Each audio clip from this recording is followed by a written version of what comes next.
Me, Miguel, James were pranking people, knock on the door and run.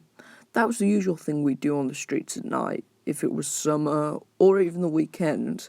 Our parents never found out, and that was the best part. That was until the shadow prowler appeared. We don't know what it was. Well, I don't now. It seemed like a normal person at first, just seemed very darkly dressed. But then we saw its hands, its face. It wasn't human. Me and James knew it wasn't human. But Miguel pushed his luck. He had these piss bags. Water balloons with piss in them. His own. It was a sick joke and we didn't do it, but he did. He chucked it right at the creature. Oh, Miguel. He's dead now. We don't know what happened to him. The creature roared, we all ran. The last thing we heard was Miguel's scream. We assumed the worst. But then it didn't stop there. We made our way to James's house. We went inside and locked it. We continued to wait, and as I looked outside, I saw the creature out there, standing right in front of the street lamp, staring at the house. It could have walked in straight away, but it didn't. I don't know why. Suddenly, the lamplight flickered, and it was gone. James was losing it. He was screaming at the creature, "Why are you doing this? Go away! Go away!" He was losing it. I was keeping calm, but I couldn't say the same. He ran outside with a bat, a metal one, and screamed, "Where are you, her? Come on, face me!" Like a big man. He wasn't a big man. Suddenly, the lamplight flickered. It was right behind him. It entrapped him with its skinny, bone-like arms and smiled. And whoosh, the lamplight flickered again, and they were gone. I don't know what happened to James and Miguel, but every night I stay in my house and look out on the street, and maybe, just maybe, I see the shadow prowler. Come, wayward souls, who wander through the dark. I don't know what that thing is out there. I live in that big old cabin in the swamp. I've lived here for about 10 whatnot years, and I can tell you, it's alive. Of course, there's the occasional heat and the life-killing mosquitoes and the oversized little coyotes, but that's life in the swamp. But then a government site about 10 miles from here dumped some toxic chemicals in the water. It was a strange effect on the wildlife. Spike, the crocodile, he was my favourite of all. Sometimes I'd find him at the bottom of my house and I'd throw bits of my gumbo and roast chicken for him. He was my favourite crocodile of all, until he came in contact with the chemicals. I don't know what it turned him into, but I know that at my Spike.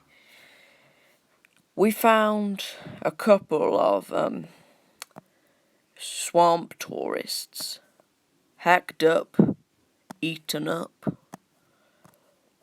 Half of the railway house was under the water. I don't know why Spike would have done such a thing, but when I saw the size of the bite mark that allowed him to get in, I know whatever he came in contact with, he's out there right now, preying on the innocent. He's ready. He's hungry. He's hunting. He's coming for you.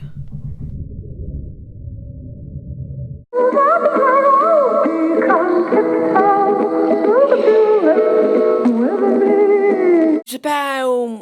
1944.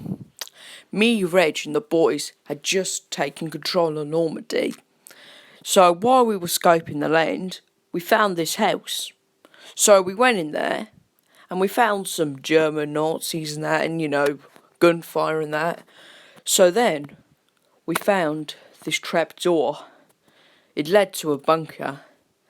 That's when we found something strange. It were a laboratory. Yep, it was one. There were a lot of corridors and that, and a lot of cells. All of them seemed to be locked and empty, except for cell number 9. So as we scoped the whole place out, we found bodies, lots of them. It weren't gunfire that killed them. It was something sharp and inhuman. Reg said it was an inhumane serpent from hell. He was always the posh one. I made my way to cell number 9, and I found what should have been a cage for a hound from hell.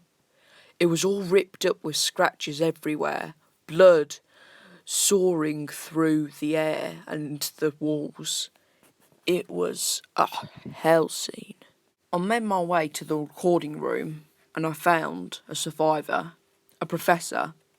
He had a puncture in his neck. He was bleeding. But that wasn't the craziest thing I found in there.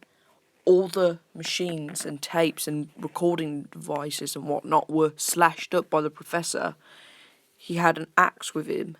I took the axe off him and I carried him to Roger, who had medical experience. But before I let him go, he said, "Les es nicht entkommen für den Ragdollman." I didn't know it at first, until later. I left the doctor with Reg while he bandaged him up, and I went through the files. I looked up Subject 9, so I had a look at the file. Ghastly images. Seemed like we came across a human trials bunker. It was so different. All the other subjects died from the experiments, but for some reason, number 9 pulled through. I don't know how. He had his teeth and nails removed and replaced with needles. He had his eyes blinded. He was covered up. His skin was replaced. It was terrible. I don't know how I or even Reg could survive such a thing. I said to Reg, "Seems like we've uncovered something ghastly, eh, Reg?" But he didn't reply. I looked over into the glass on the other side of the laboratory where Reg was treating the doctor, and I saw the thing for a split second. Its skin was covered in golden brown leather. Its teeth were needles. Its nails were needles. It were all sharp and thin. It looked at me and hissed.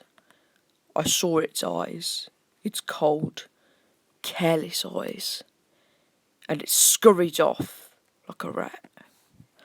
I ran over to see if Reg was alright, and he wasn't. He was dead. Reg had a wife, Maggie. I don't know how I'm going to break the news to her. So, blah, blah, blah. We got out of that bunker. We searched 15 miles around the house. We found nothing. The thing was long gone. So we head back to base headquarters, and here I am giving you a report. You think I'll kill Reg? Have a look at his body. Nobody could have done such a thing. While I was heading back to base headquarters, I got somebody to translate what the doctor said. He said, "Don't let it out. Fear the Ragdollman." So that's the person who killed those Germans, and Reg, and the doctor.